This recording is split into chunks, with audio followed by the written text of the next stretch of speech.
Thanks,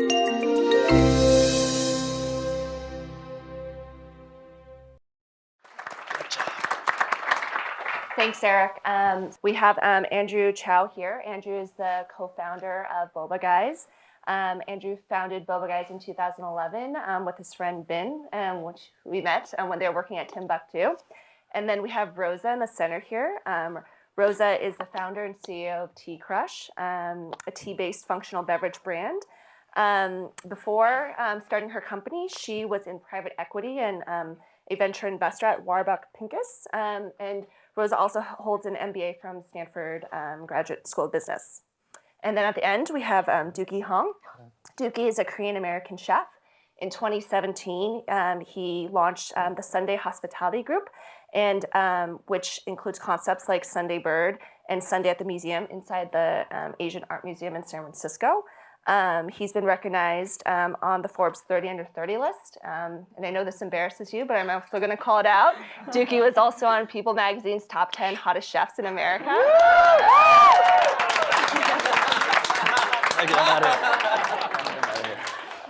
So really excited to have you guys here. Thank you all for coming. The audience got to sample some of the food from your businesses. How was it? Did you guys like it?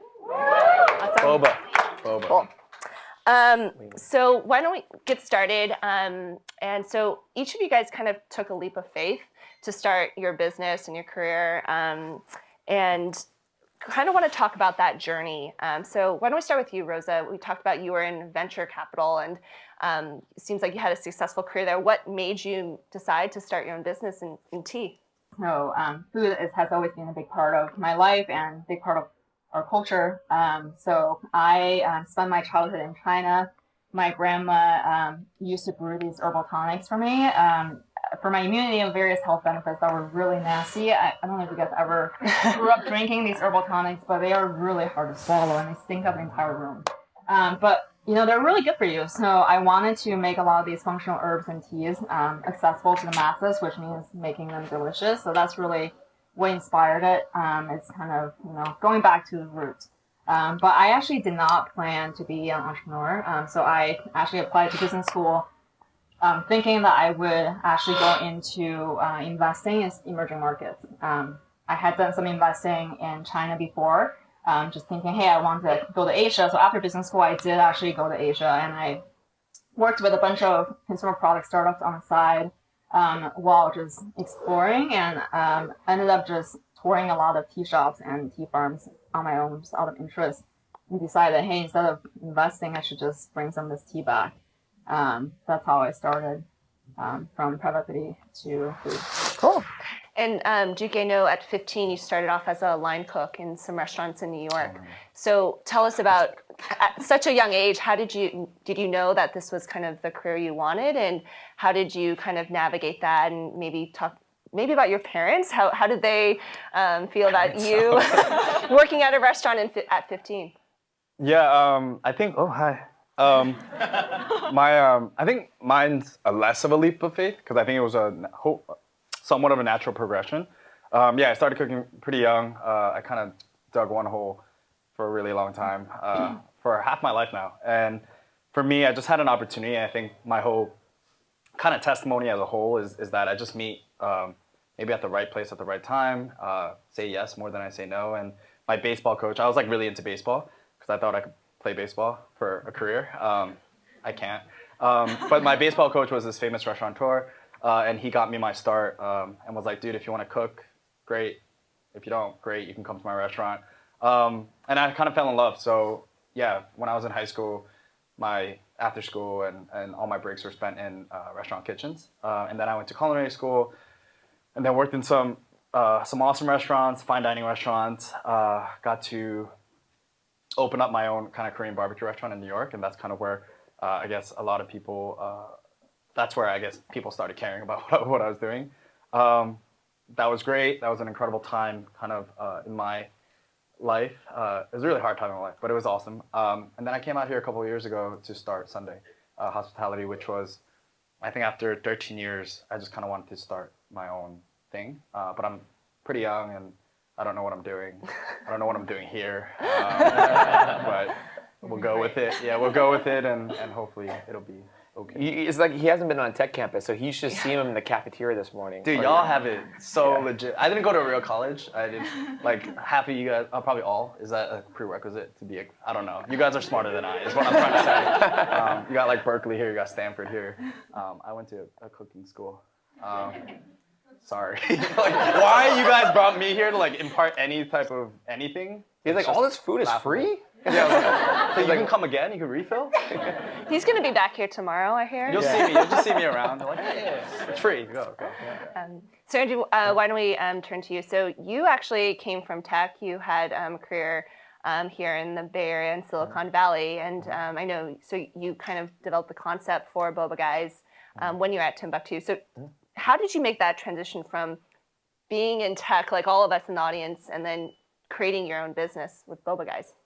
Yeah, it's crazy. I think it's probably a blend of Rosa and Deuki's. And I've known them both. I mean, I'm one of Deuki's business partners, and Rosa I've seen from the beginning. We've watched each other's startup.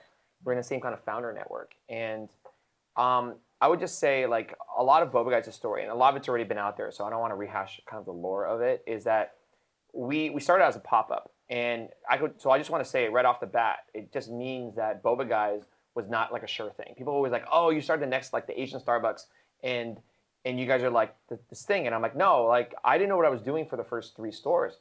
I didn't quit my full-time job until the 3rd store. People don't know that, or maybe not everybody knows that.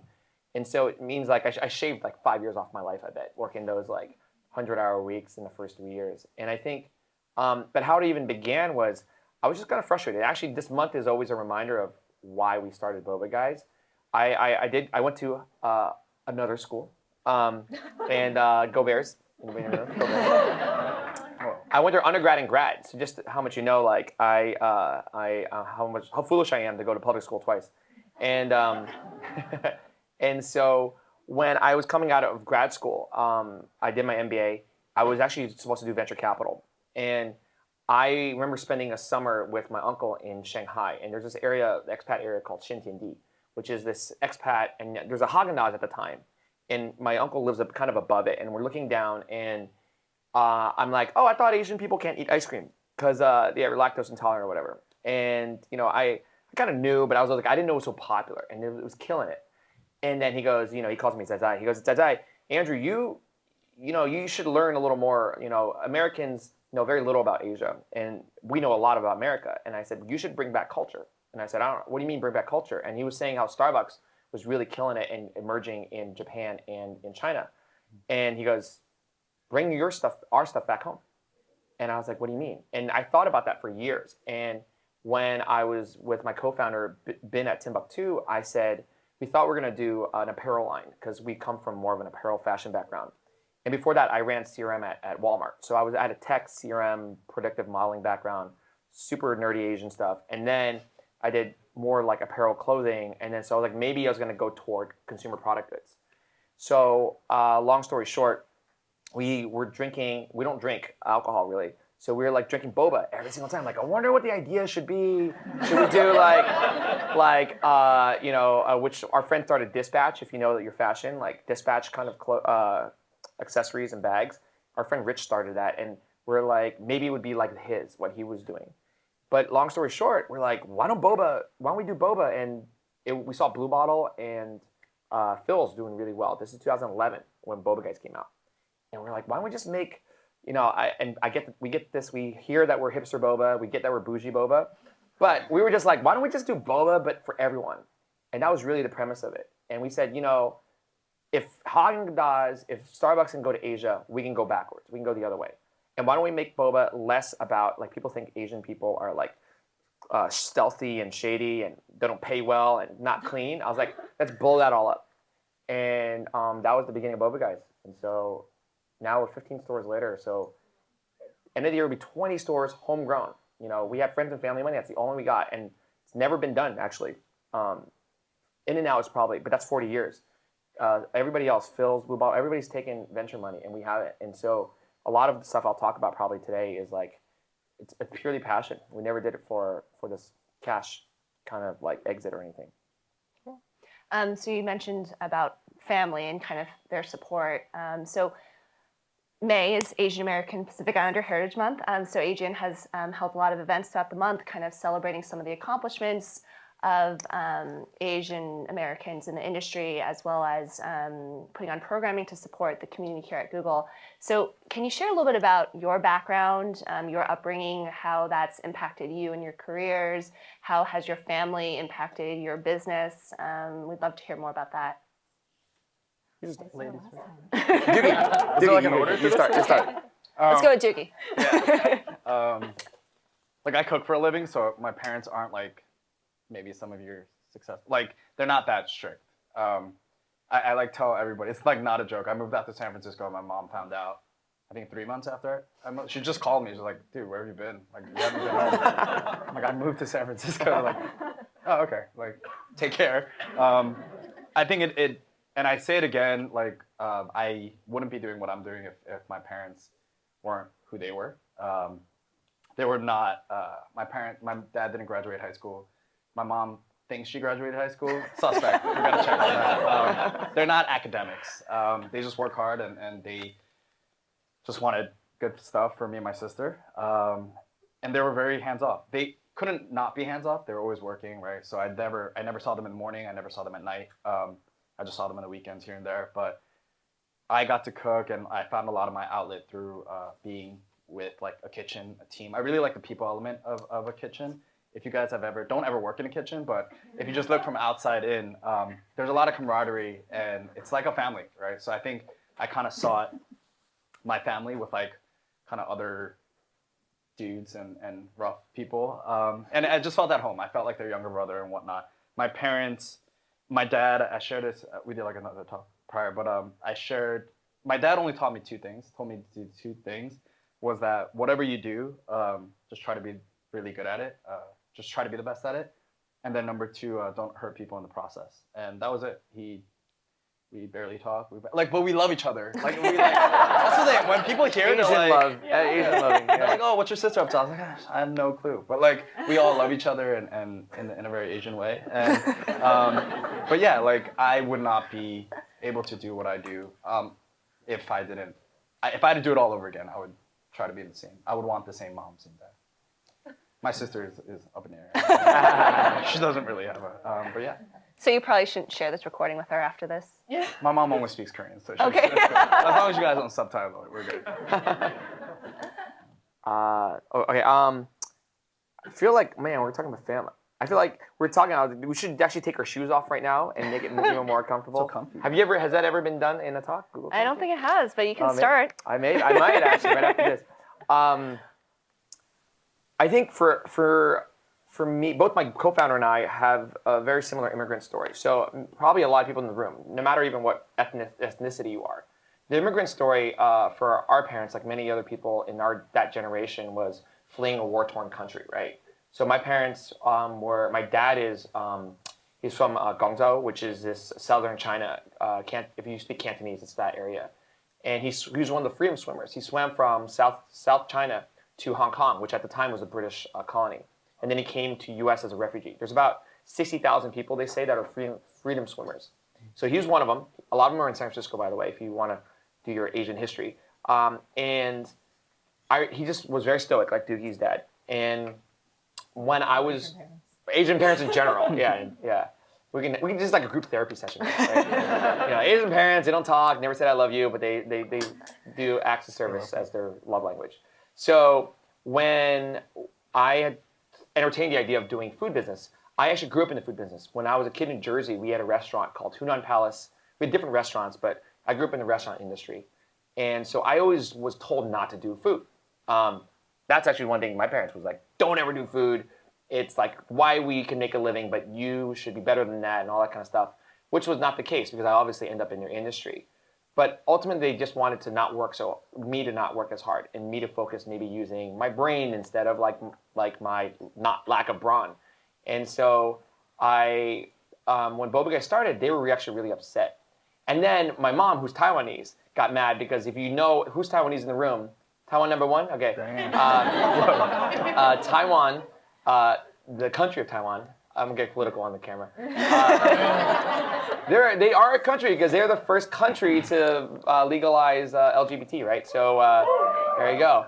So what my mom said, you call yourself Boba Guys. Do you know what that means, Andrew? And I'm like, what?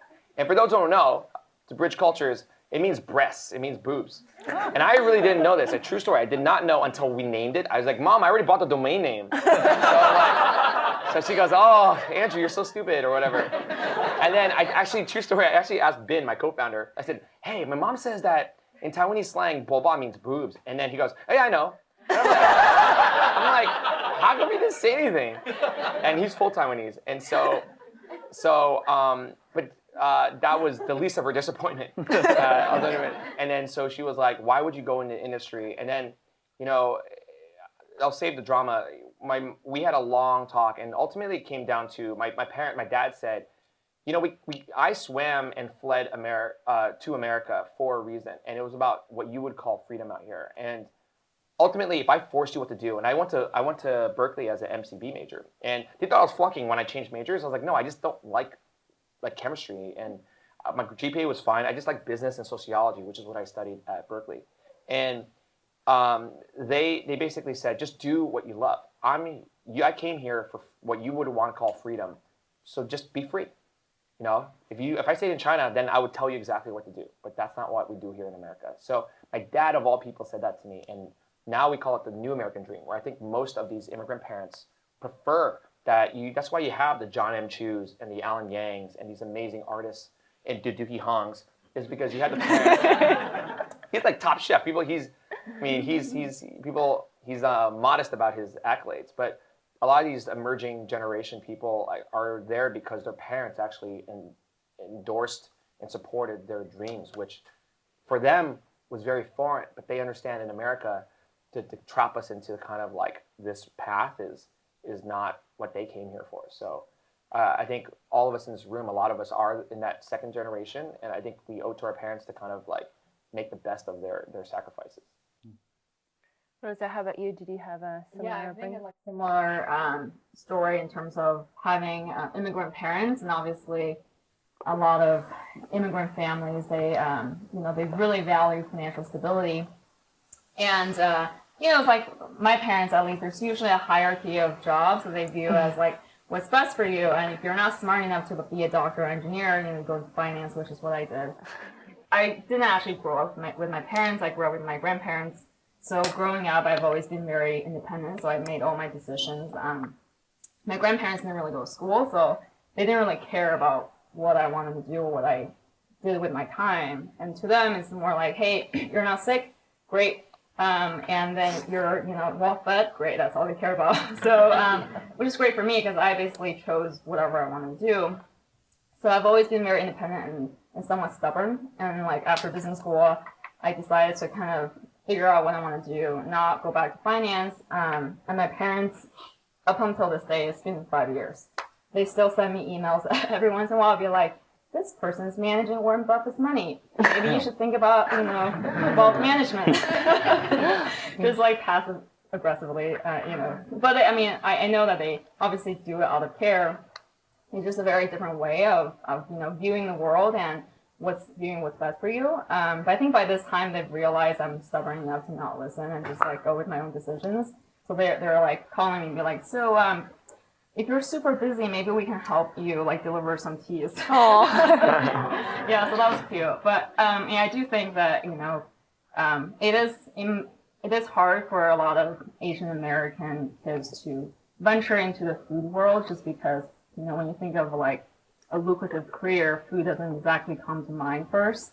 But I think it is such a big part of our heritage, our culture, and people start to appreciate more of that now. Mm-hmm. So this is the first time that we've put together a panel like this of AAPIs kind of in the food industry in the Bay Area. What do you think are the biggest obstacles of why we don't see more people like you starting their own businesses? Maybe there's some of us in the crowd that want to quit Google and join you guys. So what do you guys think? Good here. I think it's because of the free food. That's why. What's wrong with y'all? You got massage places? That's where I'm going after. Yeah. I would say I agree a little bit, but I might challenge that a little bit. I think it depends on the industry. We were talking about this earlier at lunch, where in it depends what industry you're in. So in the food industry and in the fashion and possibly tech, you're actually seeing a very strong representation for AAPIs in those industries, right? We all kind of see that. And in entertainment, we're literally start seeing the wave right now, as we see after Crazy Rich Asians, and a bunch of us saw Always Be My Maybe last night. And that's kind of like the next wave. And then left behind, I would argue, still finance, like top of the finance and politics. And I think, so I would say the food is actually probably leading the representation wave. Watch Chef's Table, watch Street Food, watch all the, we have to share the same editor in our book, like Francis Lam, like we're all Penguin Random House. And like look at who's writing books, Chrissy Teigen. Like everybody's Asian or part Asian or something. Like if there's something, the food is very on trend right now. So I would say you're going to see a lot of the entrepreneurs, all the top chefs that are like Deuki. They are. Thank you. There's a love fest up here. I think we've all go way back. I think there is kind of a wave. Now the question is why aren't there still more? And I do think it has to do with your opportunity costs. I mean, you guys in the room, you guys are going to have to cut your salaries by a third, like I did. You know, when I went from a full-time, I was like a director at a corporate job into full-time Boba Guys. And I think that's cutting my salary into a third. And I think that is a really hard choice for people in Silicon Valley. But if you look at across the nation, you see food entrepreneurs everywhere. Watch Food Truck Race, you know, watch those shows. It's all these Asian Americans leading those shows now. So I do think it's coming. What we need to fight for, I would argue, is likely the representation maybe in media content, and then arguably our friends running, I'm not going to get political, but like we have an Asian American friend who's running for president right now.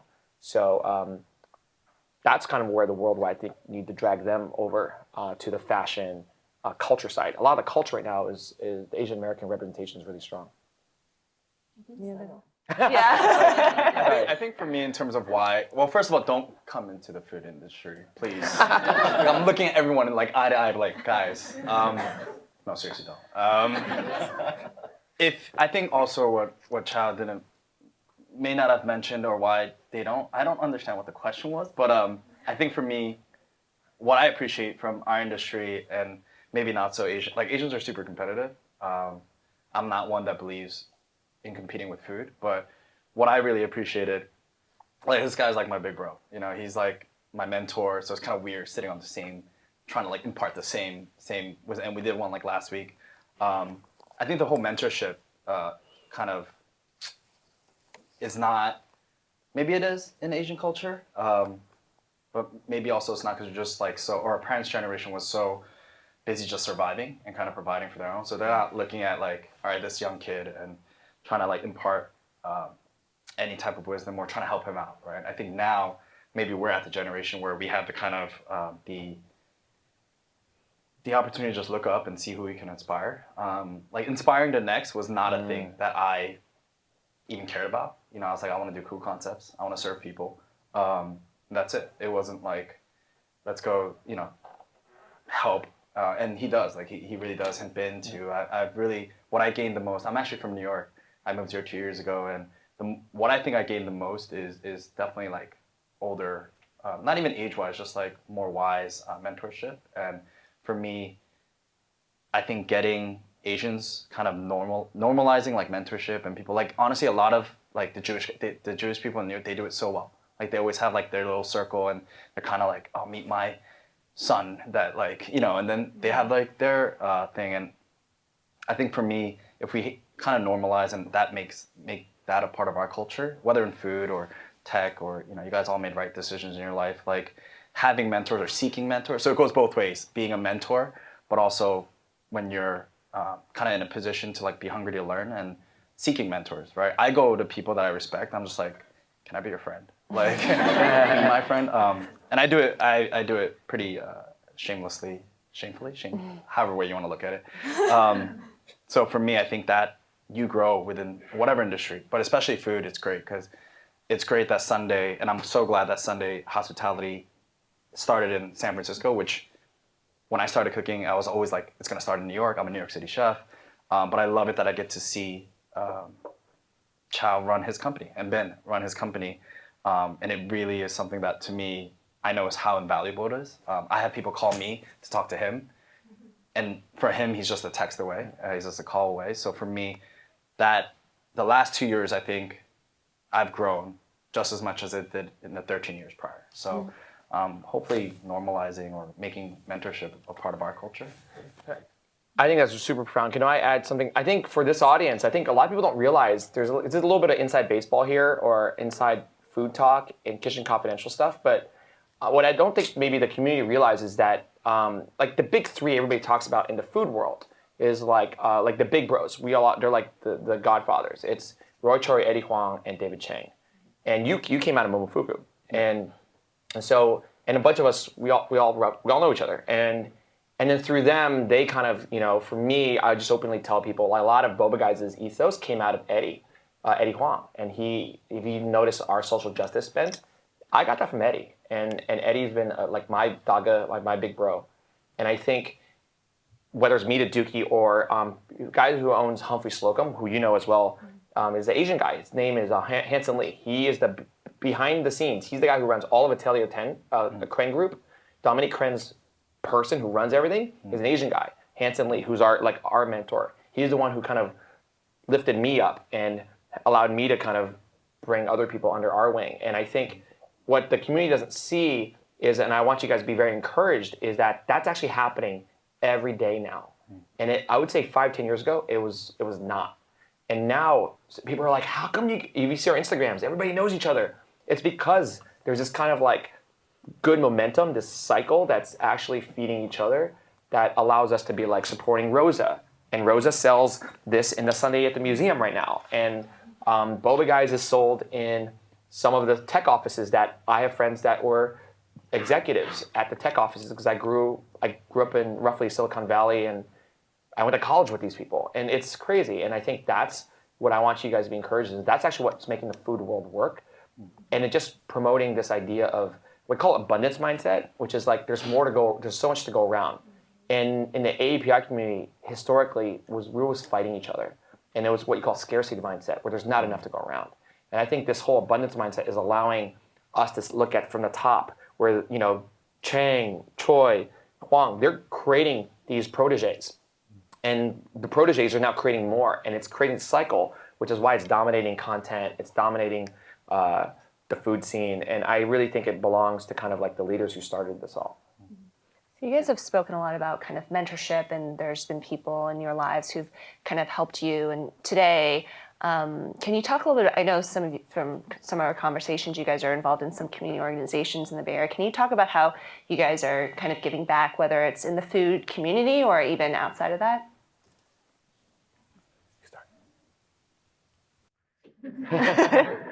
Your turn. Okay. I do think, so I guess back to mentorship, I was going to say that in food in general, I do think people are a lot more collaborative. People who are in food are definitely passionate about food because otherwise you wouldn't choose to be in this industry. Right. So I actually do find that there's a lot more collaboration going on in this industry than like where I come from, which is finance. So people are just generally more cutthroat. It's kind of like you're competing for the same pie, whereas here, so I don't have, like we, as T-Crush, we actually work with various organizations. So when I first started, I worked with actually one of Andrew and my mutual friends, Alan. He started a nonprofit that helps to employ single moms, and we work together to employ the moms and kind of provide skills for them. And we also donate our products to food banks around the Bay Area, so especially around holiday season. So we've actually donated a lot of, I can't remember the counts, but it's probably like close to even 10,000 bottles of products to various communities in need. So that's just how we spread the word and also support the community around us. Well, I can speak maybe for, Deuki and I, because we have one of our business entities together. We do a lot in different ways under like Boba Guys Inc., the umbrella group, because we're vertically integrated. If you guys don't know, the boba you're having is made in Hayward. So we actually have a manufacturing company called US Boba Company where we make the boba in the United States. First ever, never been done.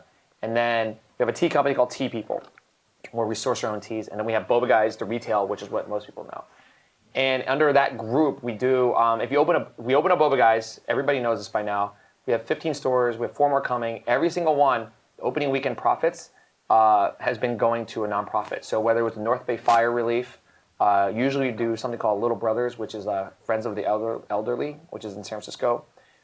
We did something with some environmental stuff because a lot of people know us or hate us for the straw ban thing that we did, where we helped lead the whole straw ban, I guess, revolution of getting rid of plastic straws. So I think for us, we're at the point where financially, yes, we can help a lot. And we're food people. Food, you don't have a lot of great margins.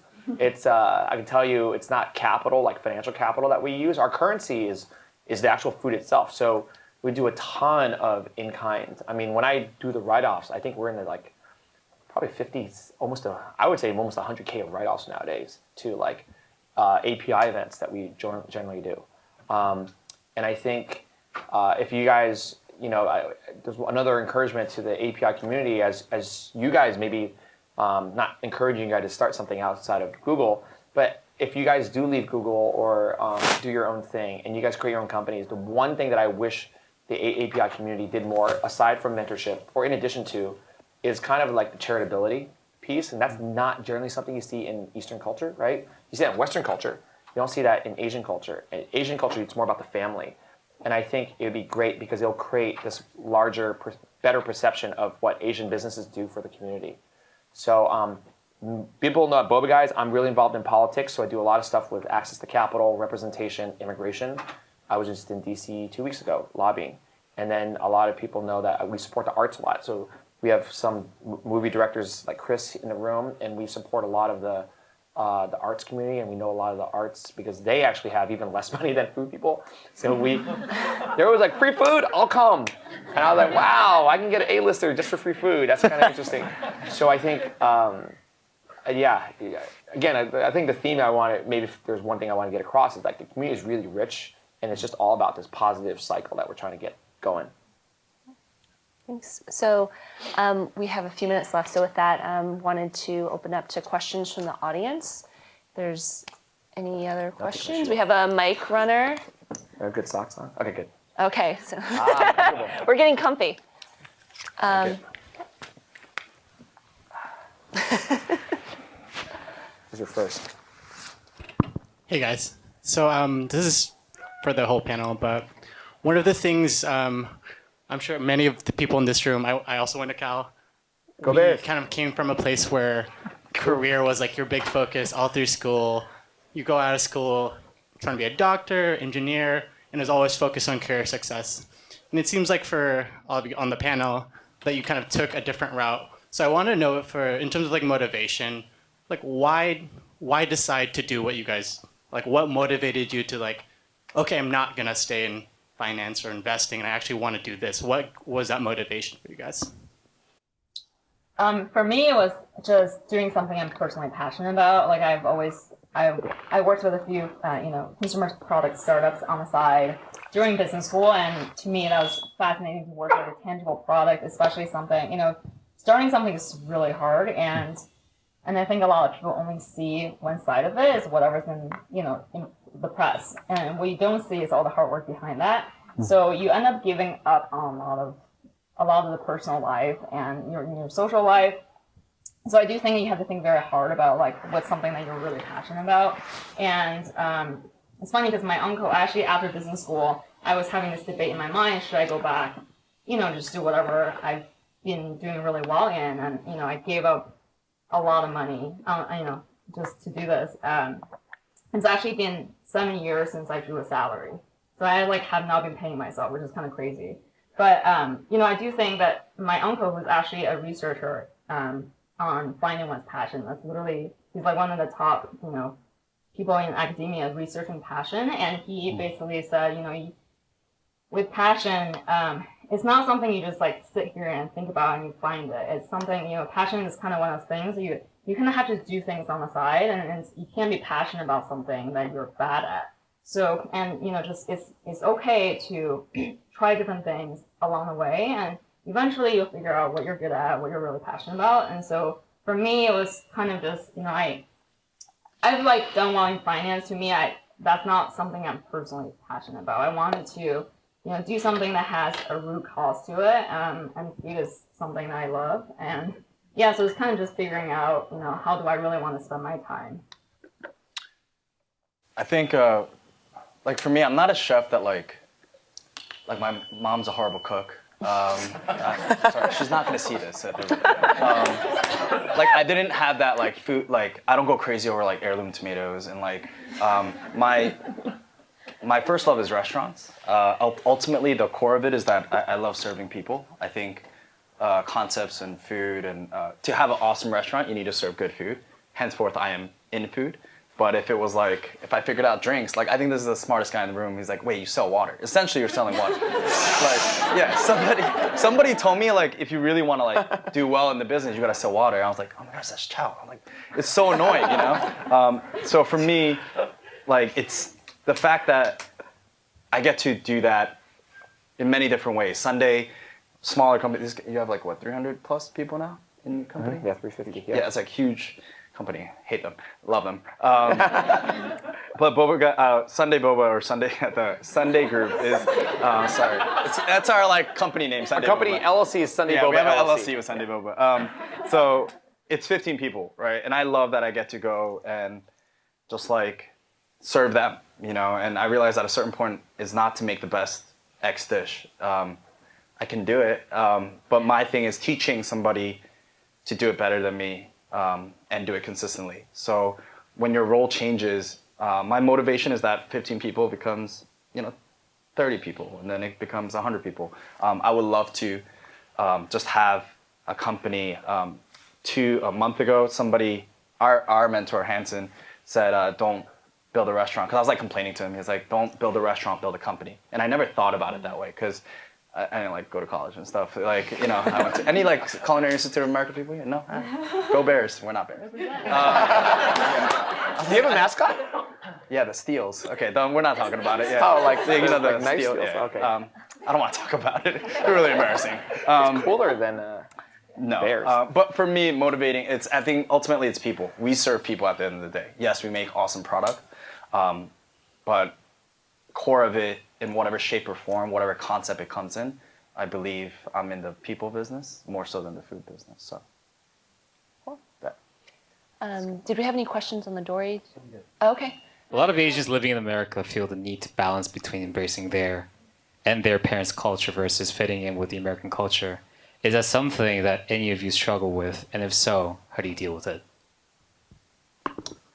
I'll say right away, if you look at my personal Instagram, I literally just wrote about it, where we're part of this campaign with our friends, because they were a big amplifier as a Panda Express group. So a lot of people are like, what, Boba Guys and Panda Express? Well, we do get along. And for the record, especially if it's recorded, go Panda. They're like a bear, right?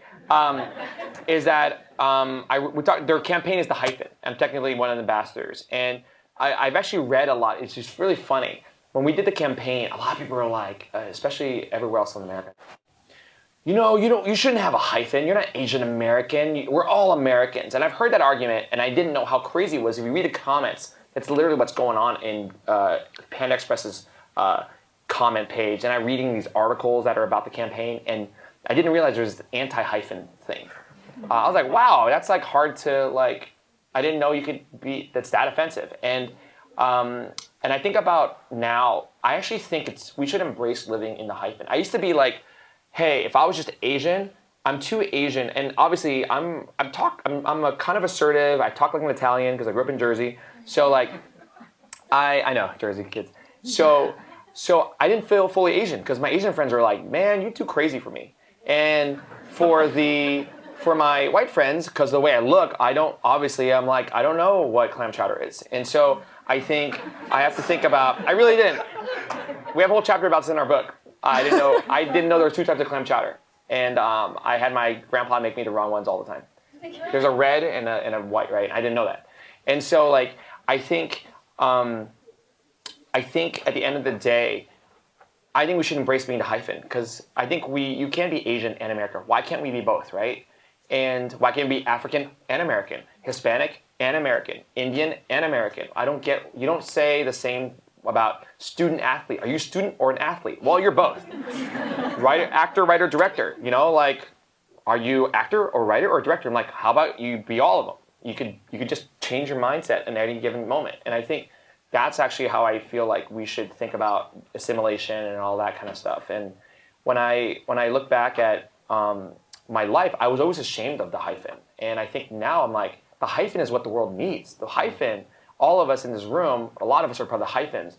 We're the ones holding it together. If there's World War III and I'll say it's between US and China, I'm like, dude, it's the person who speaks both languages.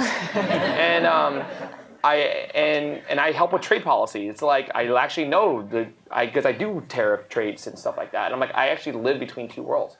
Now we should embrace that. And I think so. The whole simulation thing, I'd rather see it as not like a this or that. I just it's okay to be in the middle of everything. And the middle is its own group, anyways. We're like the third culture, what people call it, right? Thank you all for being here today. I have a question about Pan-Asianism. Being East Asian, I think, and being Chinese, food is something that I think the Chinese community where I grew up finds a lot of solidarity around. I'm curious the ways you've seen food, beverage, the work that you do be a source of a rallying point for all, I guess, Asians in the United States. Because for better or for worse, oftentimes we are lumped together with people who look like us or just end up using the same word Asian that don't even look like us. And I know there's a lot of like, people make jokes about fusion food all the time, but like in all seriousness, I'm curious if there's something there that you've experienced. Thanks. I didn't understand the question. I'm not gonna lie. I heard Pan-Asian, like food and. I'll say to start, I'll make it really short. I think food is a gateway to culture. That's what I'll say. And I do see actually a lot of fusion food. I personally love fusion food, like Asian fusion or other. There's also like fusion of like Asian food and Mexican food. You know, I think that's great. I think we see a convergence of various type of cuisines and cultures coming together, especially being that South. You know, there's just so much diversity going on. Yeah, I do think that, you know, agree with Andrew, and food brings communities together. I used to love. I mean, I still do love hosting these like dinner parties where we bring people together. I just don't really have too much time for that anymore. But you know, I think food is a way to connect people and bring people with different backgrounds together, because that's like the one thing. It's a very basic need, and it's like the one thing we all have in different cultures.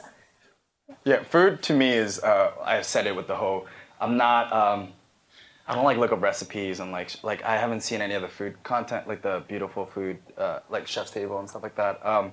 It's more intriguing, like the people behind it is what gets to me. I do think of, and I said it, a lot of the people that we know, food is an excuse, right? So I talk about food and everyone's somewhat interested or has an opinion about food. So I get to talk to X person, or I get to build a relationship with, you know, these people that I normally would not have if I wasn't doing what I was doing. And I fully recognize that, but I like love that I can use food or the fact that I'm a chef to engage other conversations or build a friendship. So for me, in my head, like food is very important, yes, but I use it almost as an excuse to, or the gateway, like you said, to culture, to like friendships, to meaningful relationships. So. Great. Thank you. Just wanted again, thank you so much for coming over to our Google campus in Mountain View. It was wonderful having you guys. Thank you so much for sharing your thoughts. I'm really excited to have you guys to kind of close out AAPI Heritage Month for us. Okay. Thanks for having us. Thank you. Thank you. Thanks, guys.